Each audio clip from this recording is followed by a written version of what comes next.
Nerd Reactor, roll out. What's up, Reactorites? John here, and finally I can talk about this movie. I got the chance to check out the film last month at the Warner Brothers studio lot, and here's a picture of me and James Wan and my good buddy Mark, and I got to pose next to the Aquaman outfits and the displays, so it was like a fun experience.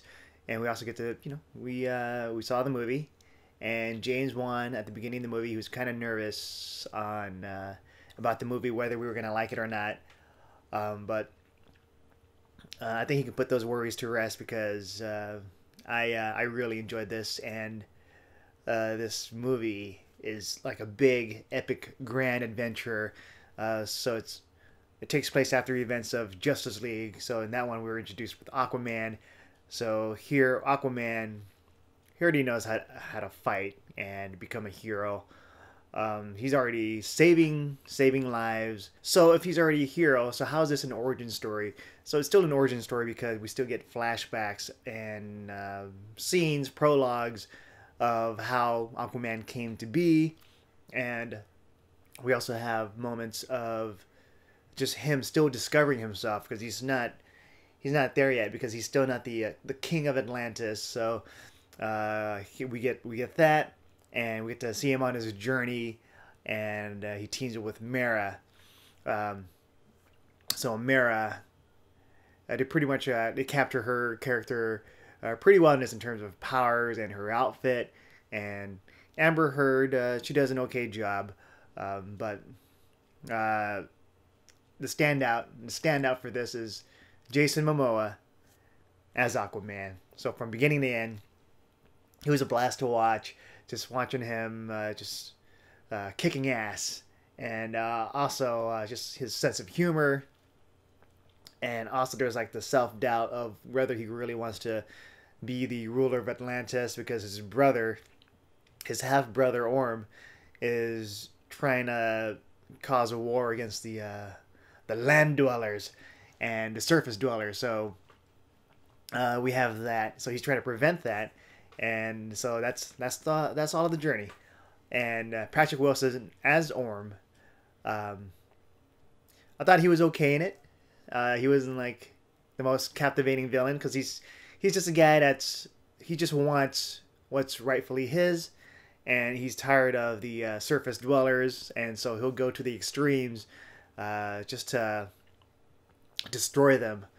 And so now's the time. And Aquaman, so we get the origin story where he's half Atlantean, he's half human, and so he's torn between two worlds. So he still wants to protect both the sea world and the land. So one of my favorite moments in the Aquaman movie is the prologue.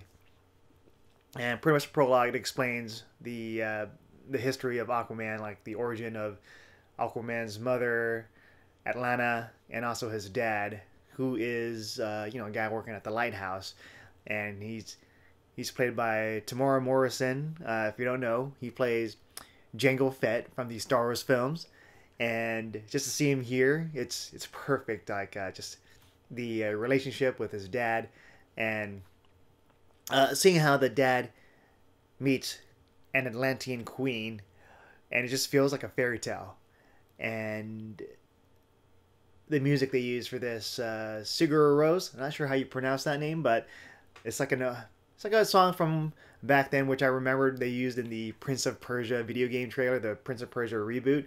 And so this is used to great effect here in the film, and I was like, wow, this is truly a magical scene, prologue, and all that. And we'll get to see Atlanta really kick some ass, and there are like shots that James Wan and his team have they've done, and it's like these one shot takes, the way the camera moves around, it was exhilarating, and you really feel like you're a part of that action sequence. So with Jason Momoa as Aquaman being like a highlight, and he's just a big guy. He just kicks all sorts of ass. We also have Black Manta, And for this, Black Manta, supporting role, still a villain. You got Orm, the main villain, but his story, he's got his own arc, and you kind of feel for him, even though he's kind of a bad guy.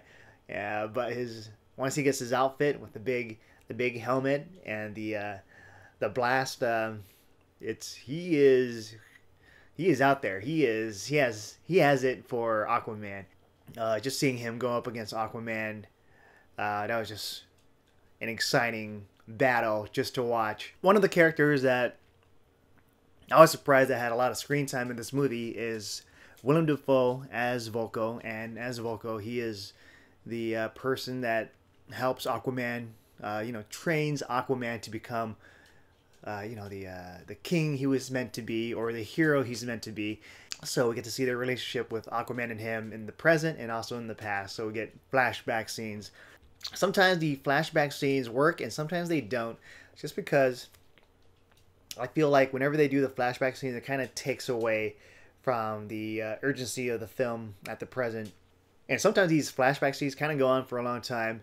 So I kind of felt like it wasn't like balanced well. Like for me, I probably would have enjoyed it if they did the prologue with Aquaman's parents, and then the journey of Aquaman as a kid, and then show him now, like where he is at now, as Aquaman, as a full-grown adult. But I think they wanted to just cut right to the chase of Aquaman as an adult right away, so his journey. But yeah, usually I don't have, when done well with flashbacks, it could flow with the film. But for these flashbacks, I felt like they were kind of out of place, and especially with the young Aquaman, like teenage Aquaman. The acting for that one could have been better. So yeah, this is Warner Brothers, the DC films featuring a man with the power of, just controlling sea animals and swimming through the ocean. So we get these really cool effects of the ocean, of the way they look, like things are kind of like moving around, waving around.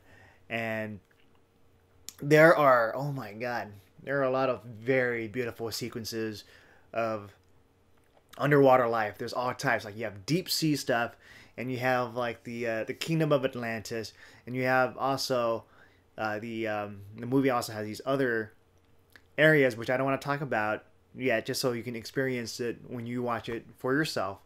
But they are breathtaking, beautiful, and there are some shots in the movie that looks really beautiful. I think they showed it in the trailer, but it captures like the Aquaman comics of some of the panels. When you're watching this, you're like, oh, this is really cool. And so these moments will be great for Aquaman fans of the comics, but also for fans of just really cool scenery, and just for moviegoers that are experiencing the Aquaman's world, coming to life. And so James Wan, this is like some big stuff for him to tackle, and so he pulled it through, and everything is just it's like a big adventure. Like Aquaman gets to go pretty much everywhere, like land and sea. So he goes from like America to Europe and underwater, Atlantis, and then Africa. So this just reminds me of like an Indiana Jones adventure where Indiana Jones is traveling all over the world, and chaos ensues.